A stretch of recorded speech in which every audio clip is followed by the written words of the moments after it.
नमामीश्वरं सच्चिदानन्दरूपं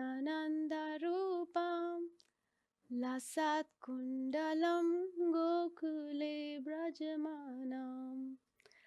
हरे कृष्णा। कार्तिक मास यानी कि दामोदर मास शुरू हो चुका है।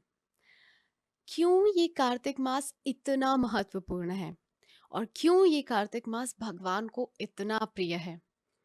क्योंकि इस मास में जो भी व्यक्ति भगवान को एक दीप दान करता है, वो व्यक्ति भगवान के धाम में स्थान प्राप्त करता है, यानी कि वैकुंठगामी होता है। हरि बोल। इसके साथ ही सिर्फ दीप दान करना ही नहीं, बल्कि जो व्यक्ति दीप दान करने के लिए दूसरों को दीप तैयार करके यानी कि सजा करके देता है, उस व्यक्ति से भगवान बहुत प्रेम करते हैं। और जो व्यक्ति कार्तिक मास में पूरा महीना व्रत का पालन करते हैं, वो भगवान की विशेष अनुकंपा से अनुग्रहित होते हैं। उन्हें भगवान का प्रेम प्राप्त होता है। इसके अलावा बहुत सारे पुराणों में भी कार्तिक मास के महात्म्य के विषय में लिखा गया है। जैसे कि स्कंद पुराण में कहा गया है कि समस्त तीर्थ स्थलों में दान देने, स्नान करने आदि से भी ज्यादा फल है कार्तिक मास के व्रत की तुलना में। अर्थात कार्तिक मास का अगर कोई व्रत पालन करता है तो उसको समस्त तीर्थों में स्नान दान सबका फल 1 गुना नहीं, 1 लाख गुना प्राप्त होता है। इतनी महिमा है कार्तिक मास की। इसके अलावा पद्म पुराण में कहा गया है कि 12 महीनों में से जो कार्तिक मास है वो भगवान को अत्यंत प्रिय है।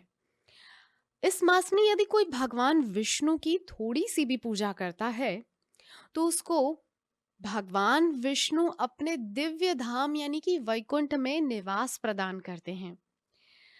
आगे कह रहे हैं कि कार्तिक महीने में मात्र एक दीप भगवान की प्रसन्नता के लिए अर्पित करने से भगवान हमें अपना प्रेम प्रदान करते हैं। ये पुराणों के अनुसार है। आगे भगवान कह रहे हैं कि हे ऋषियों में श्रेष्ठ, कार्तिक मास में भगवान की महिमाओं का श्रवण करने वाला व्यक्ति, यानी कि अगर आप किसी शुद्ध वैष्णव के मुख से भगवान के विषय में हरी चर्चा सुन रहे हैं तो आपको सैकड़ों लाखों करोड़ों गुना फल प्राप्त होगा और आपको आपके जन्म जन्मांतरों के जो पाप हैं उसके फलों से मुक्ति मिल जाएगी। आगे कह रहे हैं कि कार्तिक महीने में जो व्यक्ति स्नान करके रात्रि जागरण करता है, असल में इसका बहुत महत्व है कि रात्रि जागरण क्यों किया जाता है। हमें शास्त्रों में सुनने को मिलता है, शास्त्रों में ऐसा लिखा गया है कि कुछ कुछ जो रात्रियां होती हैं उनमें जागरण करने का बहुत विशेष महत्व है। एक तो है जन्माष्टमी, क्योंकि जन्माष्टमी में भगवान श्री कृष्ण रात्रि जो बिल्कुल मध्याह्न रात्रि है, क्या बोलना चाहिए, मिडनाइट जो होती है, रात 12 बजे भगवान श्री कृष्ण का आविर्भाव हुआ था मथुरा में। तो इसीलिए जागरण करके जो है लोग उस समय को उस समय के जो फल को प्राप्त कर पाते हैं, क्योंकि भगवान श्री कृष्ण आविर्भूत हुए थे। और इसके अलावा एकादशी का बहुत महत्व है, और अगर वो एकादशी कार्तिक मास की हो तब तो कहना ही क्या। इसीलिए शास्त्रों में लिखा गया है कि कार्तिक मास में अगर कोई जागरण करता है और व्रत का भी पालन करता है और साथ ही साथ सुबह ब्रह्म मुहूर्त में जागकर, अगर कोई जागरण कर रहा है तब तो फिर ठीक ही है, तो ब्रह्म मुहूर्त में स्नान करके मंगल आरती यानी कि भगवान श्री कृष्ण के मंदिर में जाकर, आपके नजदीकी इस्कॉन मंदिर में जाकर आप मंगल आरती में भाग ले सकते हैं।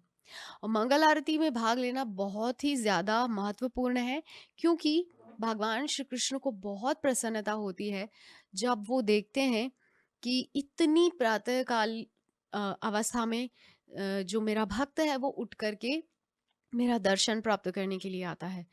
और भगवान का जो वो मंगल दर्शन है वो असल में इतना मंगलदायक होता है कि भगवान जब दृष्टिपात करते हैं अपने भक्तों पर तो वो यही देखते हैं कि किस किसने मेरे लिए अपनी निद्रा का त्याग किया। तो निद्रा का त्याग करना अर्थात जागरण करना।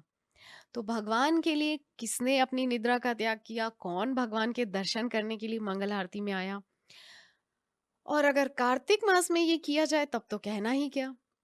तो शास्त्रों में, पुराणों में कहा गया है, और आचार्यों ने भी इस मुद्दे पर, इस एक विषय पर बहुत ज्यादा कहा है कि कार्तिक मास में विशेष रूप से जो है ब्रह्म मुहूर्त में उठ करके स्नान करना चाहिए। मुझे याद है आज भी बचपन में, जब मतलब माँ, पिताजी, दीदी ये लोग सुबह जल्दी उठ करके कार्तिक मास में स्पेशली स्नान करने के लिए नदी के घाट पर जाते थे। तो अभी मुझे उसका जो है इम्पोर्टेंस समझ में आता है, उसका महत्व समझ में आता है, क्योंकि अब मायापुर धाम में वास मिला है। तो यहाँ पर अ, मंगल आरती अटेंड करने को मिलता है, गंगा मैया का स्नान करने का जो है घाट है यहाँ पर। तो ये एक बहुत ही इम्पोर्टेंट चीज़ है, बहुत ही महत्वपूर्ण है कार्तिक मास के लिए। आगे यहाँ पर कह रहे हैं कि जो तुलसी वन की रक्षा करता है, अर्थात भगवान कृष्ण की प्रेयसी, कृष्ण की प्रिया, यानी कि वृंदा देवी, तुलसी महारानी। तो जो कार्तिक मास में तुलसी महारानी को नित्य जल दान करता है, नित्य दीप दान करता है, और तुलसी महारानी का रखरखाव अच्छे से करता है, उसको भगवान विष्णु के समान आध्यात्मिक देह प्राप्त होता है। हरि बोल। यानी कि भगवान के धाम में सारूप्य मुक्ति मिलती है, वैकुंठ धाम में। हम सभी जानते हैं 5 प्रकार की मुक्तियां भगवान के वैकुंठ धाम में जीवों को प्राप्त होती है: सामीप्य, सालोक्य, सायुज्य, सारूप्य और साष्टी। तो सारूप्य मुक्ति यानी कि भगवान विष्णु के समान स्वरूप प्राप्त होता है।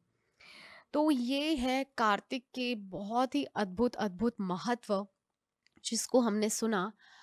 आने वाले पूरे महीने में हम जानेंगे कि कार्तिक में हमें क्या क्या एक्टिविटीज करनी चाहिए, कैसे करनी चाहिए, दीपदान करने का क्या महत्व है, दीपदान कैसे किया जाता है, और तुलसी महारानी को जल कैसे देना है, तुलसी महारानी को दीपदान कैसे करना है, ये सारी कुछ।